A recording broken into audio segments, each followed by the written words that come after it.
করেছিলাম, সেনাবাহিনীর সাথে আমরা লড়াই করেছিলাম, পুলিশের সাথে লড়াই করেছিলাম, তখন জীবনের মায়া করি নাই। আমরা দেখেছি যদি যুবদল, ছাত্রদল, স্বেচ্ছাসেবক দল এবং বিএনপি নেতা কর্মীদেরকে এই যে জুলাই আন্দোলনের লিস্টে নাম উঠাইতে গেলে ডিসিরা, ইউরোরা তাদের নাম কেটে দেয়।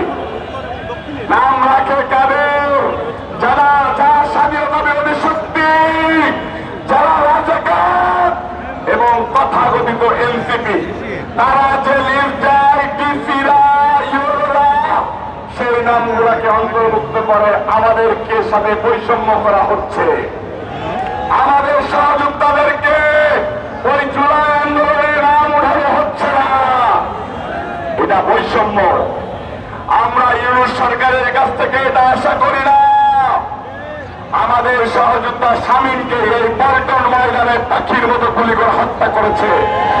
আমার মিছিল থেকে নবীন তালুকদারকে হত্যা করেছে। এই শামীম তালুকদার যখন এই পল্টন থানার পুলিশ পল্টন পার্টি অফিসের উল্টা পাশে গুলি করে, পল্টন থানার পুলিশ যখন পার্টি অফিসের সামনে গুলি করে, তখন আমি আর শামীম একসাথে, আমি বেঁচে যাই, আল্লাহ অশেষ রহমত, শামীম ওইখানে মৃত্যুবরণ করে। ঠিক একইভাবে ফকিরাপুরে নবীন তালুকদারকে আমার সামনে হত্যা করা হয়। নবীন তালুকদারের মাথায় গুলি করা হয়, তার ঘিরে এসে আমার শরীরে লাগে, রক্ত নিয়ে আমি কান্না করতে করতে সাজ্জাদ মিরাজ ছিল, আমাদের অনেক সহযোদ্ধা ছিল। এরকম করে আমাদের সহযোদ্ধাদের লাশ আমরা কাঁধে করে নিয়েছি। আপনারাও লাশ হইতে পারতেন। আল্লাহ অশেষ রহমত বেঁচে আছেন। নুরুল ইসলাম নয়নের নেতৃত্বে 19 জুলাই এই পল্টন এলাকায় আন্দোলন করেছিলাম। একমাত্র স্মার্ট সিটি বসুন্ধরা, আধুনিকতায় এক ধাপ এগিয়ে। আব্দুল মুন্নার নেতৃত্বে 19 জুলাই শান্তিনগর আন্দোলন করেছিলাম। আব্দুল মুন্নার নেতৃত্বে 18 জুলাই শান্তিনগর, মালিবাগ, মৌচাক সহ এই পল্টন এলাকায় রণক্ষেত্রে পরিণত করেছিলাম। আমরা যুবদল ঢাকার মাটিতে সর্বপ্রথম এই স্বৈরাচার কুড়িয়া হাসিনার বিরুদ্ধে লড়াই তুলেছিলাম, আন্দোলন শুরু করেছিলাম। আমরা বিএনপির ভারপ্রাপ্ত চেয়ারম্যান জনাব তারেক রহমান সাহেবের নেতৃত্বে ঢাকার বুকে ঢাকা মহানগর দক্ষিণ যুবদল প্রথম কারফিউ ভেঙে দিয়ে মিছিল করেছিলাম। সেনাবাহিনীর সাথে আমরা লড়াই করেছিলাম, পুলিশের সাথে লড়াই করেছিলাম, তখন জীবনের মায়া করি নাই, পরিবার পরিজনের মায়া করি নাই।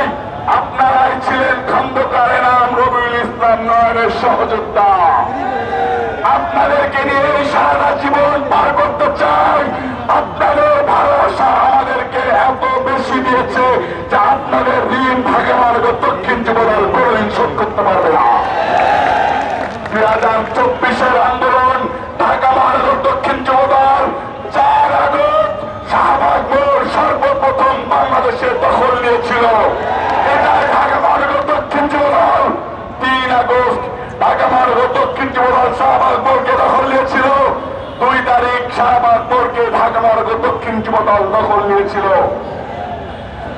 আমি তথাকথিত এই অন্তর্বর্তীকালীন সরকারের প্রধানকে বলতে চাই, আপনারা যাদের পাহারাদার হয়েছেন, আপনি মনে করেন যে আপনাকে তারা ক্ষমতায় বসিয়েছে, আপনি বোকার স্বর্গে বাস করছেন। আপনি তাদেরকে বলেন বিএনপির নেতা কর্মীরা তাদের ফেসবুকে মিছিল ছেড়েছে শাহবাগ মোড় দখল নেওয়ার, বিভিন্ন স্পট দখল নেওয়ার। আপনারা কোথায় মিছিল করেছেন? একটা মিছিল দেখান, দেখাইতে পারবে না। আব্দুল মুন্না, নুরুল ইসলাম নয়ন স্বৈরাচার হাসিনা বিরোধী আন্দোলনে আমাদেরকে রাত্রে ঘুমাইতে দেয় নাই।